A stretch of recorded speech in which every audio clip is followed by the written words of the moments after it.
All right, everybody, welcome back to another episode of Word with Ty Brownlow. I am your host, Ty Brownlow, and remember, no one is worthless, no story is worthless. Today, ladies and gentlemen, I got a very special guest for you. All right, man, look here. All right, let me just give you a couple of words. These are my personal words about this, personal about the breakup. All right, man, hip hop legend. Okay, I'm gonna say it, hip hop legend. You know what I'm saying? Basically around in the scene, golden era. All right, so that means he's a true master MC. Okay, man, none of that little microwave stuff we hear today, but that's for another show. Man, look here, been seen it all, been through it all, and he's here to bless us today. The one and only from crazy ass Queens, Mike Geronimo. What's going on, bro? God, thanks for having me, bro. I appreciate it, man. Hey, man, look here, like, okay. I know some people gonna be like, "Oh man, he talking from a fan perspective." Hey, look here, it's my perspective. Yeah, I appreciate it so much, bro. And if it like that's real, bro. That's real. So thank you, man. No problem at all. No problem at all. So look, man, I just want to dive right into it real quick, man, and just let everybody know, man, basically the conversation we're going to have today is basically, taken from your conversation on Drink Champs, but we're not going to talk about all that, but we're just going to add my own little personal spice in there, okay? Fair enough. I just want to jump off real quick and just talk about, man, look, 19 years old when you first got into the music industry? Yeah, around 18 going on 19. Okay, 18 going on 19. So, man, now I've heard you reference a couple of times, man, in that episode that you wasn't really trying to do like rap like that. You was around here and there, but you weren't really trying to do stuff. What was life like right before you even cut a record? Oh man, I mean, like I said, I was 18 going on 19. I would even say, in terms of just getting involved in music more, that was closer to me being 16, 15, and then going up. So through my high school years. But then, when it did come to all right, unbeknownst to me, this is how it's all gonna go. I had just graduated from Bayside High School, bro, and I was in that stage where, I'm being told I have to further pursue my academics, and I'm like, all right, so I'm going to John Jay. I went to John Jay. I actually left John Jay because of the music. All right. Okay. Yeah. Okay. So I was going to John Jay. My intent was to major in forensics, and my family, my dad, all my uncles, they were all NYPD and military. So even if I don't think that's what I was aiming at, it probably would have got pushed on me, because Lord knows my father was pushing on. My dad did, literally, bro, the day after I graduated, my father had the newspaper and he threw it in my lap. And he was like, I don't know what you sitting here for. Right. I'm like, damn, yo, son. I'm like, damn, bro, they just gave me my diploma yesterday. So just gave it to me. Right. So long story short, I was in that stage where you're trying to figure out what you want. You don't know what you want to do. You just left school and you don't have that on you, and you're preparing to go to college. And so it's kind of like I didn't really know where I wanted to end up. I didn't really know where, but I didn't worry about it too much, because I had already said to myself, you're not dumb and you have a work ethic, and whatever it is, you'll figure it out. So that's kind of where it was. But I think the only thing that I could truly say that I did put all my energy into was music, in one way or another. Okay, so that's what's up. So basically, man, you said by 16, man, I'm getting into it. I'm into it. Yeah. I'm starting to hit these strides. Oh, I can really do something.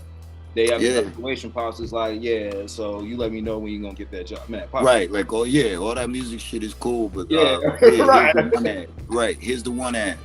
Right. So that's how it. No, hey.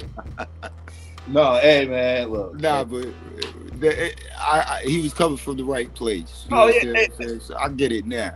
You know. And that's why, man, as a parent of a 19-year-old, Yeah. I firmly understand. Yeah. Exactly. So Trust me. but you know, it worked. It all worked out in the long run. Oh, yeah. Oh, and man, yes, it did. Yes, it did all work out. Man. I'm not mad. So look, also in the episode of Drink Champs, man, you talked about going over to Large Professor's crib because that's where pretty much everybody was rolling through. Yeah, man, absolutely. Large like what? Yeah, cause bro. Like I was lucky enough. Literally, the first person I knew coming outside of my house was Large Professor. He was my neighbor. Wow. So as a child, when I was like, when you young and you go out in the park and your mom would be like, go play, but who you with? It was always who you with. So if I said, I was with Paulie, with Laura, my moms would be like, oh, okay, you good. You could chill out till the street lamp come on. So right. That was our relationship. He was always like the big brother I didn't have, know. And so years went by and even then he was a mentor, because like even when we was doing the breakdancing thing, or even when we was doing the graffiti thing, or no matter what we was doing, he was always showing me the ropes. He was always there to show me the ropes of what we was doing. And so my mom passed when I was about 10 going on 11, which I had to leave. I had to move from the block after she had passed or whatever. But we reconvened later in life when I was about 15. I went back over because now I was older to travel and explore the world on my own. So I naturally went back to my old stomping grounds to see what they up to. And at this time now, he's, I think, looking at the front door had already came out, and I think Main Source was asserted. But me, I wasn't looking at it like for all of that. I was just like, yo, it's Paulie. You know what I mean? And he's like, yo, it's Mike. So I start going to his crib every day. And then he found out I had turntables because, my parents had bought my brother and myself. They bought us, there's bananas. Like we asked for, it's funny because we asked for a DJ set. And I don't know what they thought, but they deemed it necessary to be like, okay, get like 2 of everything. So Michael has his set and Kevin has his, which they quickly found out was a nightmare because now you got 8 gem sound speakers in your house. Yeah, you don't want that. You don't want that, right? But so they did that, and we had turntables, we had the Gemini mixer, the gem sounds, the Concord needles, all that. So I was into blends and cuts and all of that. And Large had equipment in his crib too. So aside from the SP, so even when I was there, I would get on his set and like maybe do a blend. We just bugged out, but I think we bonded more because we was like fish to water with music.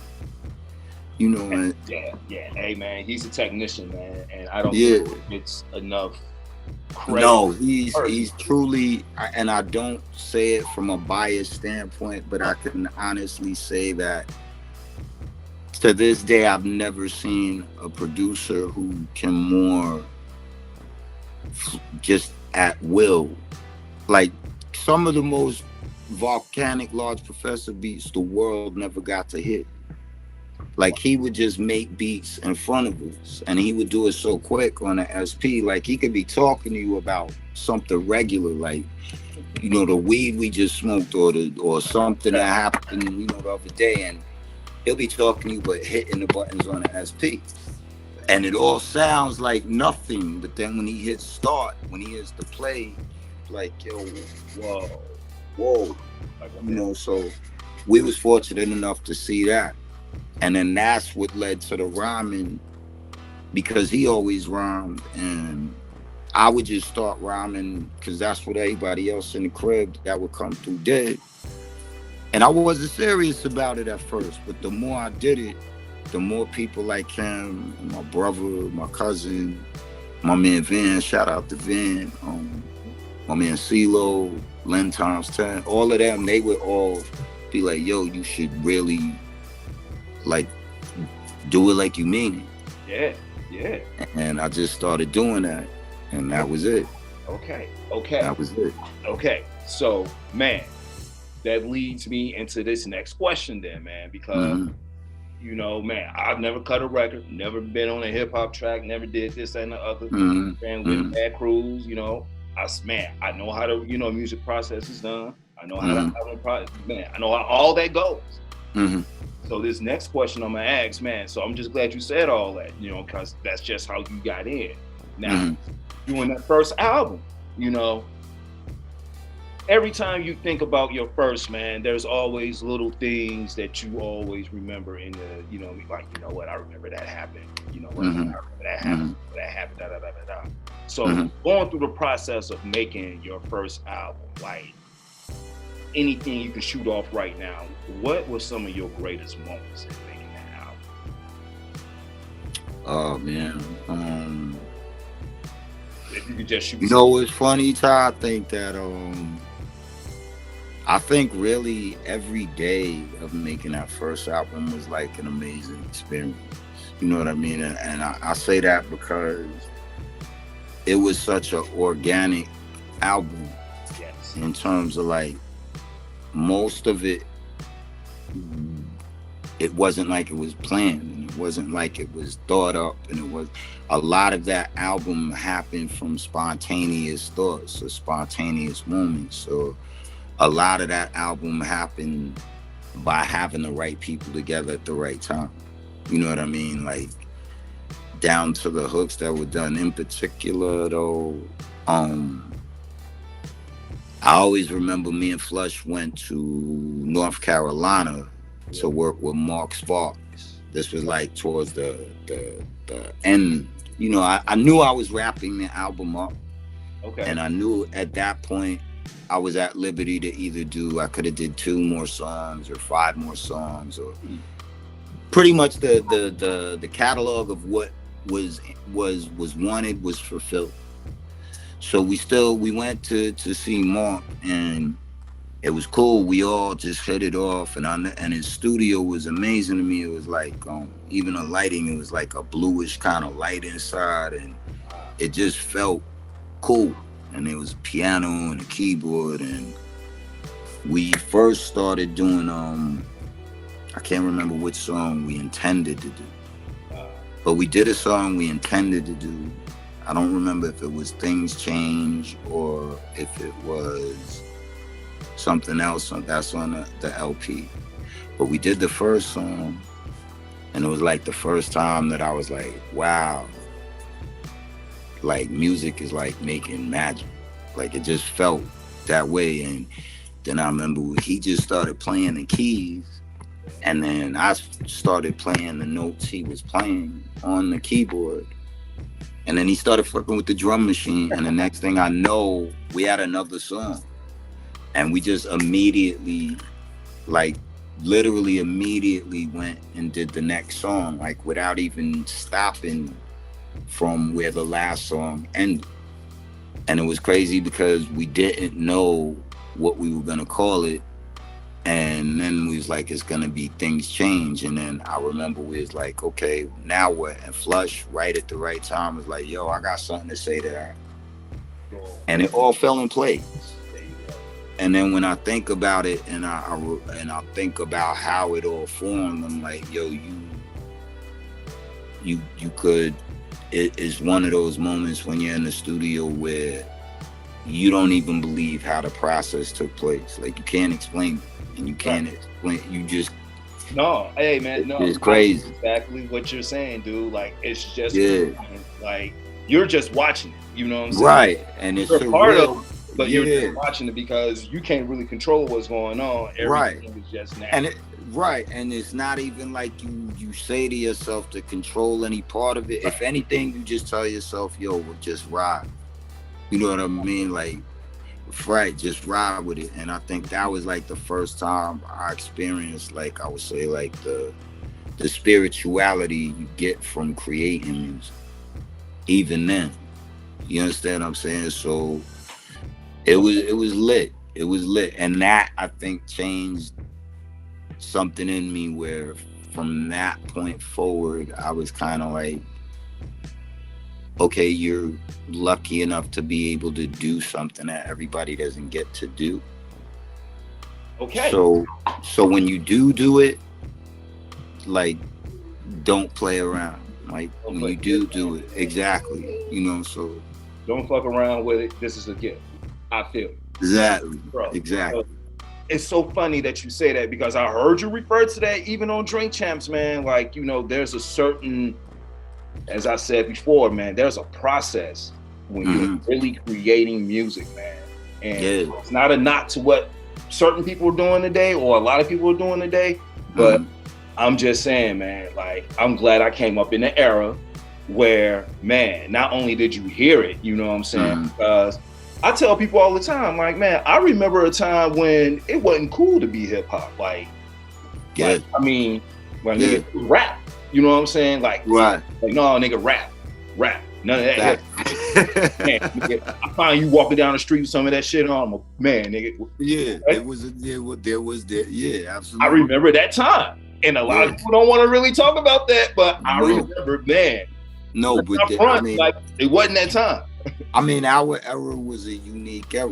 You understand what I'm saying? Like, I tell people all the time, I'm like, I don't think you ever are gonna get something like that again. Like, you understand what I'm saying? I think things like that are like once in a lifetime occurrences. You might get something that's similar in nature. You might get something that maybe shares some of that feel, but you're never gonna have that era again.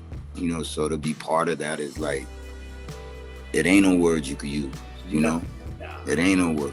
Nah. So, man, I want to talk about something real quick, man. And, you know, look, you from New York, man. I did things before. I've been to Flushing, Koreatown. It was a totally different story. Yeah, totally. Crazy. Totally. Right. We want to talk about that. But, man, look here. Look, man, I want to talk about, like, man, some of the hits New York has taken, like, in the past couple of months and years, man. I want to speak on 3 MCs, man, that I feel are very vital. Man, I want to speak on DMX. I want to speak on MF Doom. And I want to speak on Sean Price. Yeah. And the reason why I want to speak on these people, especially the last 2, and it's like I said, for those who are listening, this is all from a purist perspective. All right, man. I'm not an industry dude, none of that shit. You know what I'm saying? This is straight from a fan's purist perspective, talking to a person who's in the industry, okay, who's been around, who's seen these people, who knows what's going on. So, my question to you, Mike, man, like, besides DMX, like, as far as like what I consider to be like the underground, man, the underground was over and done with once MF Doom passed. All right. It was a severe blow. It was, and I don't even think, bro, when it comes to Doom, bro, I think that Doom found a way to just grow into being like something that you can't really put in a box. You understand what I'm saying? Like, I think Doom became something like where he not only was unique in his music, but he was unique in just the fact that he became like a cult superhero in a sense. You know what I mean? Like, just his mask represented something all in its own. Right. You understand what I'm saying? And what always bugged me out about Doom, bro, is this is Peach Fuzz from KFD. And there might be people out there that's like, what the fuck is that? Like, when I was young and we used to watch Video Music Box in New York, come on, Third Base was affiliated with a crew called KMD. School, bro. KMD put a song out called Peach Fuzz. Come on, man. There was a dude named Zev Love X in KMD who just so turns out to end up becoming MF Doom, and that alone fucked me up because I was like, what? Peach Fuzz is MF Doom? Yeah. So I bugged off for that. But then I was mad happy because I was like, all right, at least it's Queens at work, man. You know what I mean? Like, all right, Queens though. Queens get the money. So me, I'm happy for anyone that wins, but if you from the hometown, then I'm doubly happy, triply happy. So, and I know also that through 6 degrees of separation, we knew a lot of the same folk. You understand what I'm saying? So that alone just made me more of a fan of it. And then as I got older, I developed more of an appreciation for artists such as himself, or such as Tech Nine, or such as any of these artists that, the general public might be like, who? Or they might be like, yeah, I heard of them, but unbeknownst to you, these people have followings that are massive. Very massive. Right, and they actually play just as much of a part in hip-hop having longevity as any of the top 10 artists that you have on any of your radio stations right now. In the grand scheme of things, that's true. What these artists you hear every day in a rotation are doing, well, that's the same thing that these dudes are doing with their cult followings or with their underground success stories and their fan bases that are huge worldwide. So to lose him, it was crazy, bro. It hurt, and I mean, it's like I said, I just feel like, like when Sean Price passed, that hurt. That hurt tremendously. But that hurt on the level of, and it's, look here, man, both have lyrical skill, man. Absolutely. Top, you know what I'm saying? With Sean Price, man, for some dude, it was just something about this guy, the way he did it, and I think this is why it was a huge blow, because to me, both of them took the same road. You know what I'm saying? Absolutely, yeah. Both were in camps, man. Things and out the way it did. They went through their transformations or whatever. They were in limbo, found a way to reinvent themselves, came back. Like I said, man, cult followings, man. And exactly. And honestly, like Sean and Doom, like you pointed out, I think I think there will come a time where when hip hop gets to the stage of developing more of an appreciation for the predecessors and not just the people that are here and now, or the people that are hot at the moment.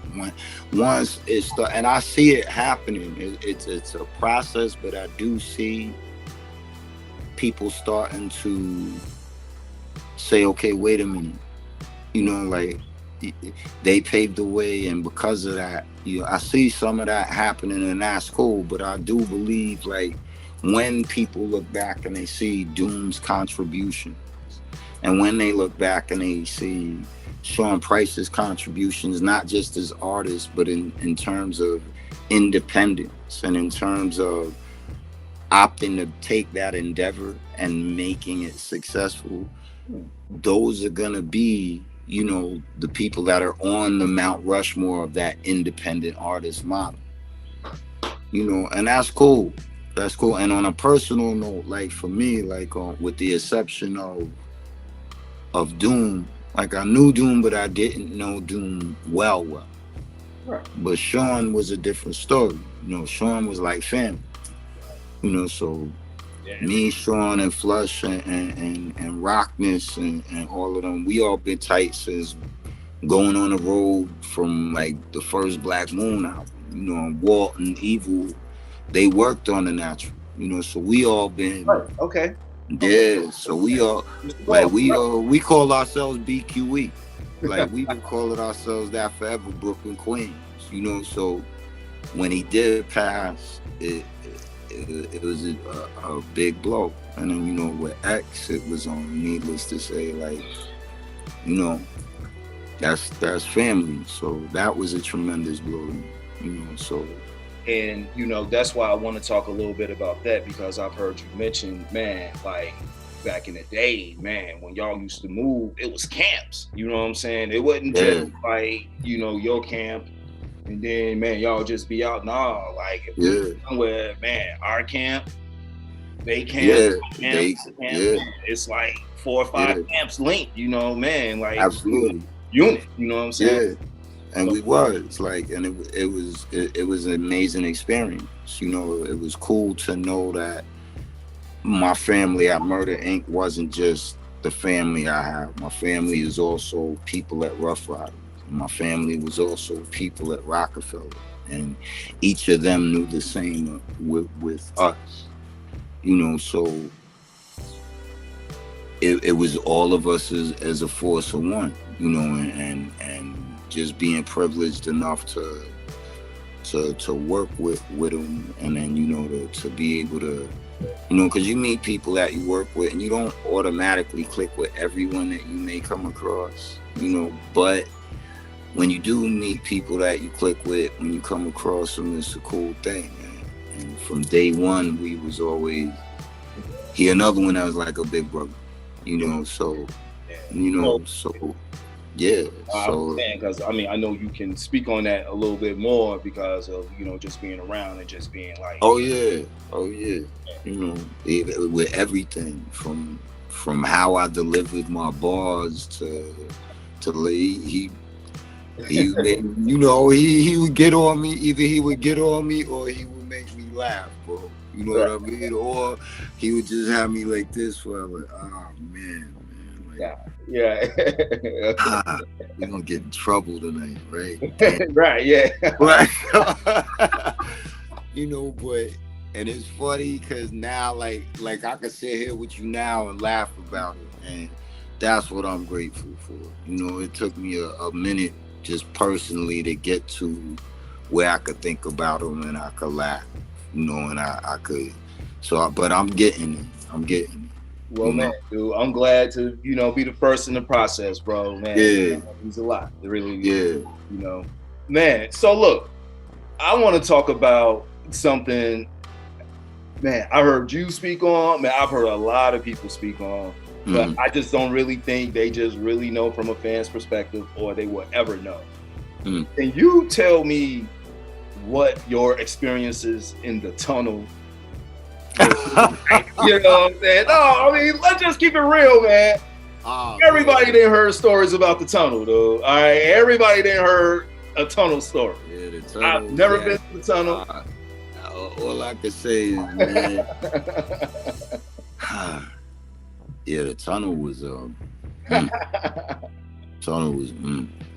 but it was just in every way. Like it was the most exciting, the most adrenaline rush, the most the most street, the most gutter, the most hot, it was just the most everything. Yeah, right. You know what I mean? Totally everything. Yeah, bro, it's welcome to the jungle, bro. You know what I mean? Like the minute you stepped in, like, and it was just like, we survived, bro. We survived. Well, no, man, no. Like I just had to ask you because it was crazy. It was crazy. Like I to this day I've never been to any of. There's never been a nightclub like the Tunnel. And it could be. I know. Like there's Live and there's this and there's the One Oak. All that shit is cool. There will never be anything like the Tunnel ever. It was just. I don't even know how it happened and lasted as long. You're like, I don't even know how y'all kept that place open. Yeah, bro. And we was good at it. You feel what I'm saying? We was fortunate enough, thank God, we was all right. Like, some people, a lot of people, man, Yeah. bro. A lot of people had a rough time with the tunnel, bro. Uh, You know what I mean? So, but it was crazy. It'll never happen again. It's just one of those things. okay. Like it's just one of those things.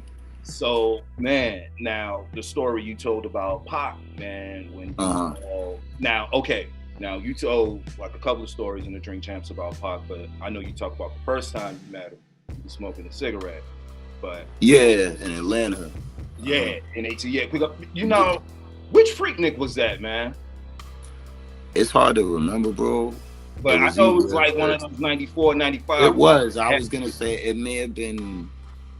Like I'm inclined to say around 94, 95, Yeah, but it could have been after that. Like I can't accurately. It was one of them. It was the 90s ever freaking. Okay, yeah, nah, cause I remember that, man. I remember. Yeah, huge yeah, and I want to say absolutely. Exposed something, but yeah. Yeah, we was in the MPV, and he was in front of the hotel, and Herb was like, "Yo, go give him your CD." I was like, "I ain't doing that." He was like, "Nigga, go give him your CD." So I'm like, "All right." So I get out, and I gave it. He didn't wild on me though. He was actually cool about it. Like he was smoking his blunt. He looked at the sticker. He looked at the CD. It's like, "Yo, if you like it, rep it. If you don't, break that shit over your knee.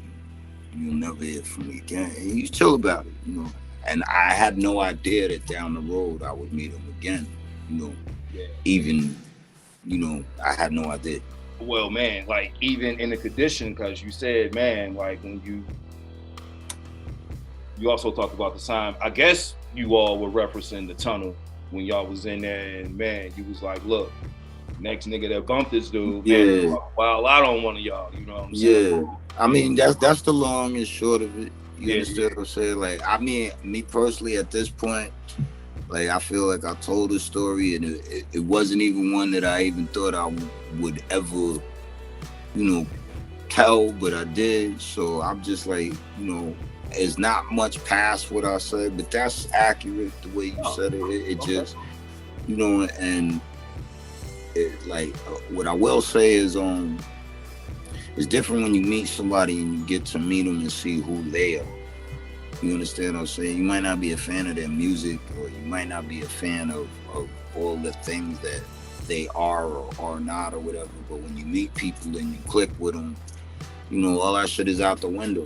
You understand what I'm saying? And then, like I said, in that circumstance, it was just more me observing something that I just felt was like it was sucker shit. You understand what I'm saying? It didn't matter to me that he was from one part of the country and we in another. That none of that mattered. It was corny. You understand what I'm saying? So yeah, it was what it was. Okay, all right, man.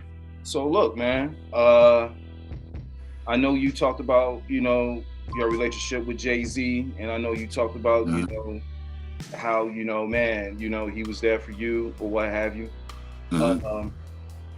I want to get your thoughts, man, because I know this don't really come up, man, but now that we older, like you said, man, tunnel years, all that, man, living through all that crazy shit and doing all this crazy stuff, man. Mental health in the hip hop community, man, like that shit don't really get talked about a lot. And follow me for a second, man. Now, I've interviewed a few independent artists on here from time to time, you know what I'm saying? No one to the stature of yourself, but still, and that's not taking nothing away from them. But, man, like every time I've heard the stories, man, some of the same things come into play. Sometimes, man, people get into the industry in this game a little too young, and they're around things that are much older than. Yeah. To keep up.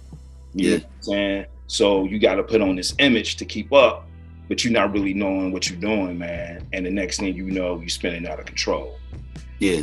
Can you just speak on, like, man, like, I ain't even going to say the dark side, but just how, like, man, if you just really ain't got your head tightened on, like, how, like, this whole industry can just flip you around, man?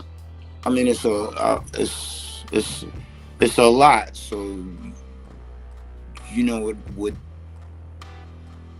what I don't think people realize enough is all the trade-offs that come with becoming an artist. You Okay. know, and I don't think that and it's very hard unless you experience some of those things to kind of relate to them. You know, and the industry, it'll force you to live fast because you have a lot of money. Hmm. You have notoriety.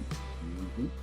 Uh, you have relationships, and you have connections, and you know all those things.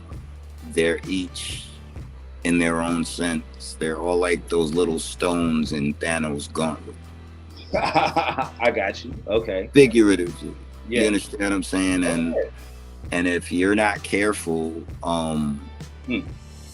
all of those things can overwhelm you, and they can overwhelm you not so much in the sense of like a brick wall overwhelming, but much in the sense that like a boa constrictor moves, like very subtly and very very methodically, and the next thing you know, you know you're captive to all these things that you wouldn't even imagine can make you captive. And I just think that um just as a people, like to get back to mental awareness, the stereotype that we're conditioned to grow up with, where we're taught to suppress our feelings and not express what's going on, and it's actually the polar opposite.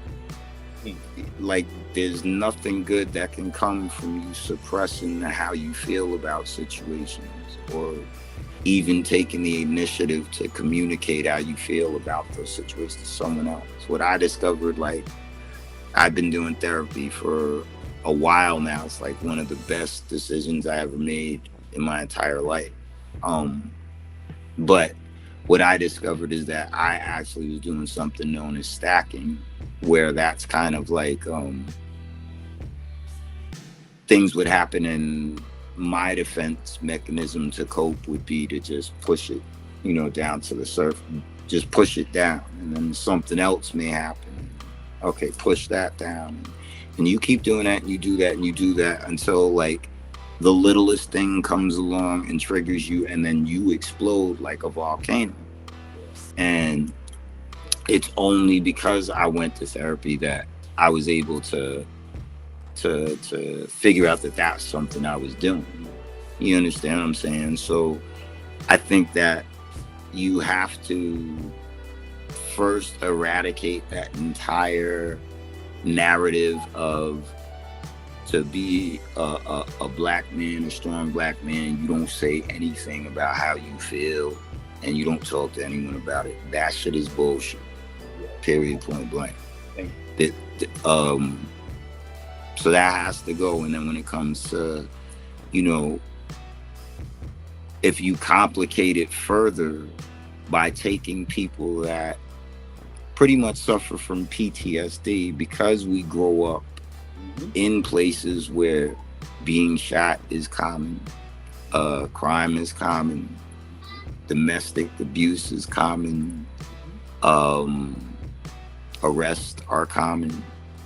There's all these things that we witness growing up that, you know, other people aren't privy to seeing on a consistent scale, and those things cause PTSD. So if you add that to here, I'm gonna give you everything you ever asked for and more, Huh. and it doesn't really matter if anybody has schooled you to this or not. That could be a Molotov cocktail in a sense, you know. So Okay. You know what? I like the way you put that, man. it could. I mean, and I could only speak from my experiences. You understand what I'm saying? So I know with me, bro, like I'm able, thank God now, to look back at things and I can say, well, okay, now you're able to see why you would binge drink at an industry party, or now you're able to see why everything was, you got to smoke weed every 2 seconds. And now you're able to see why, you would let this overwhelm you and that overwhelm you. And, and then also too, like I never forget a record executive telling me that, this is a dog eat dog business. And if you don't have a strong stomach, you can't survive in it. And I was young when I heard this, you know what I mean? And it was kind of being told to me. I mean, I don't knock what was being said, and it's very true. And I'm only saying it as to say that that's the reality of this business. It's a very, it's that. Right. Yeah. It's an ocean with a bunch of sharks, bro. And if you cut yourself in this ocean, That's it. it's gonna be tough going. Yeah. You understand what I'm saying? So if you add all of those factors together, I know with myself, I was not admitting that I already had things that I had to deal with that happened prior to all of that even coming into my life. Right. And then 2, I had to say to myself, okay, there's a lot that came with me trading things off in my life because I became an artist. And so once I was able to pinpoint those things through expressing how I feel, instead of doing other things that could have either been detrimental or may have made me antisocial or may have made me suppressed and shut down, it's different. So, I mean, bottom line, I would encourage everybody to ask themselves if they think they need to see somebody and talk with somebody. And even if it's not that, at least express what's going on with you if you feel that need to anybody around you that cares. And that makes that makes light years of a difference, bro. Light years. You know what, bro? Like, that's why I was saying, like, man, dude, like we share a lot in common, man. I know we both Virgos, 2 days separate and all. Yeah. It's all logical. It has to always be like. Come on, man. Like, man, it has to be data. It has to be. It has to be data driven, right? I feel you. That's who we are, though, bro. That's who we are. Yeah, that's who we are. Yeah, fact. It is. You know what I'm saying? But man, like, like I said, like when I first listened to it, I was like, okay. Then I started listening to it a couple of more times. As I said, I was listening to it at real obscure times. Man, my wife in there bugging it like, yo, like, like you can't put this shit down. You ain't got no headphones. But it is what it is. But no, like the more and more I just heard, I'm like, yeah, man, like it's not to quote the song, but this shit is real, man. Like life is real. And I think that's one of the reasons why, man, like when that song came out, you know what I'm saying? Not just the beat or whatever, but just like how you were delivering the message in the song, dude. Like, man, dude, like I could tell you, man, like shit, 94, 95, I was in college, White Town, going through shit, you know what I'm saying? I feel you. And, man, there was a couple of other, dudes from Chicago down there too, man, but like we just formed a crew, and that was our man, dude, like you was in our rotation, you know what I'm saying? That's what's up. I appreciate it. Look at I'm gonna shout out my boy CJ real quick, man, cause I gotta tell his story, and he gonna be mad if I don't tell. What's his name? Shit, his name is CJ. CJ. Shout out to CJ. All right, man. So I appreciate it, bro. Man, I used to have this job, dude. Like I used to work at this like camp for like DCFS kids and shit, right? Crazy, wild out. So, man, I ain't really never smoked weed before, but this one day, dude, these kids just really, man, came, man, like, I was finna, it was finna be on. So, man, I just like walk out of there, dude. I walk over to my boy CJ crib, because his crib was like right across the street from the job. I just walk over there, man. I go in there. he's in there cutting Master IC with Bahamadia. Damn. Man, he was in that cut, man, but like he was blended, man. Like he had that shit, like I'm so hot, but like the fucking beat, like he had that shit cadence to the beat where he was. That's dope. I was like, that's dope. I was like, okay. I don't even smoke weed now, but fuck, I didn't have a shitty day. Roll that shit up. Let's go. Oh no, damn. So I became the gateway drug. That's damn. But you know what? If I'm gonna do it, hey, you know what I'm saying, man? It goes up, yeah, you know. Damn, bro. Damn.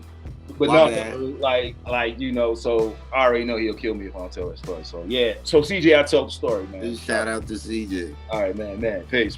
That's what's up. But no, man. Before we wrap this up, man. Basically, man, like, what's going on now with Mike Geronimo, man? Like, you got like stuff you're doing, or you? Oh yeah. Shit. What's up? Yeah, bro. The first single drops on May 28th. Produced by Self Service. Shout out to Self Service. My man, Who Else? Shout out to Who Else? YVS, the team. Okay. It's my first release under my new label, which is All Me, Independent, Q&B. So I'm looking forward to that. The entire project is called 3016. Yeah, I got some collabos over there. I have some amazing production over there. I'm very excited. I've not felt as good since I did The Natural. So Word. Okay, that's what I like to hear, man. That's what I like to hear. We got some joints. Shout out to Dream Life. Shout out to H Fraud, Harry Fraud. Shout out to Self Service, Buck Wild, Pete Rock. Shout out to him. Good Flush. Shout out to him. Shout out to Nori. Straight up, Nori and Flush, man. Shout out. Yeah. Nori, Top Five. Yeah. There you go. Top Five, Rick Rock, Mr. Lee. Man, there's a lot of people involved right now, bro. Well, that's what's up, man. Hey, man, I'm excited that you said that, man. Like, you ain't been as excited since the first album, so I know when you say that, I know this shit's. Oh, you gonna know. You gonna know. On God, you gonna know. You know what I mean? So, like I said, I'm just very excited about being so excited about doing music. That's the best way I could put it. Hey, man, I love it, dude. I love it. Yeah, bro. So look, man, I'm pissed, man, because I've come to my last question, but I just want to say before I even ask this, dude, on some real shit, I have thoroughly enjoyed this. I appreciate it, brother. Likewise, man. Likewise. Anytime. So look, man, this is Word with Ty Brownlow. Man, the question that my show is known for, I have to ask Mr. Mike Geronimo. Here we go. All right. What is the one word that best describes you and why?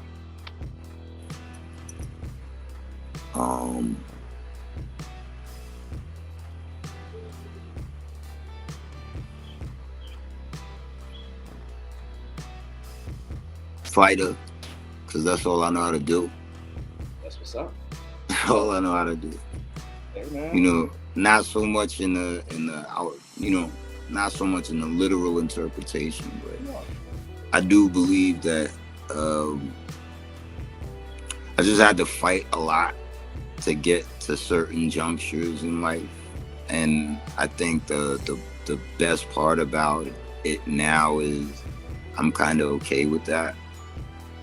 You know, so that when another battle does arise that I have to put energy into to overcoming, getting through, getting around, getting over, whatever it's gonna be, I'm cool with that. I'm not afraid of that, you know, so I think that would be the word. Hey man, look, fuck it. Champion. Man, you know what I'm saying? I mean, if you're gonna go fighter, I'm gonna go champion. You know, like, hey, that's I'll take it. I'll take it, bro. No, I mean, man, but let's just keep it real though, man. Look, man, as I said before, golden age, you know, for those who don't even understand what that is, man, you know, I ain't even gonna go into that. Y'all just gotta Google that shit. But yeah, for real. But man, like like I don't even know how to even like explain it, man. Like you have the new era over here, and you got like old school over here, and it's like we're in between. You know what I'm saying? So, like, man, you have all of this knowledge, plus you're being faced with what's going on now. You know what I'm saying? So, yeah, champion, and you still standing, and you still here to tell your story, and you finna put out new shit and show these little niggas how to do it. Yeah, bro. I'm just saying. Like I said, yeah, I couldn't ask for nothing more, bro. Real talk. You know what I mean? I couldn't ask for nothing more. So, like I said, I'm excited. You gonna see. May 28th, we good. Shout out YVS, Image PR, QMB, team. You know, we good. Queens get the money. My battle for the throne family. Shout out to Todd. Thank you for having me, bro. You know. Hey, man. And look, to all the fans and the supporters, man, you know, real, thank you. Man, yeah. Man, yes, man, you will be getting support over here on this side, man. May 28th. I appreciate it. Don't even worry about that. You know what I'm saying? Yeah. But man, good, bro. Look, dude, I just want to thank you again for coming on the platform, blessing me, and just blessing the audience, you know, with everything that's going on with you. No worry. And ladies and gentlemen, once again, this has been Word with Ty Brownlow. I've been your host, Ty Brownlow. Man, no one is worthless. No story is worthless. You can follow me on all social media platforms at Word with Ty Brownlow. Or, man, just go to my website, tybrownlow.com. Y'all definitely going to get this conversation right here. Plus other Oh, yeah, we good. Absolutely. You know we good. Yeah. Team Virgo, we good. Boy, y'all don't know what's going on over here, man. Y'all don't even know. But yeah. All right, yeah. I appreciate that. Yeah. I appreciate Likewise, bro. Man, shout out to you. And shout out to Allie as well, man. I don't know if she's listening or if she's on or whatever, but man, shout out to you. Auntie Allie, we good. Yeah, we did it. We all right. All right. We out.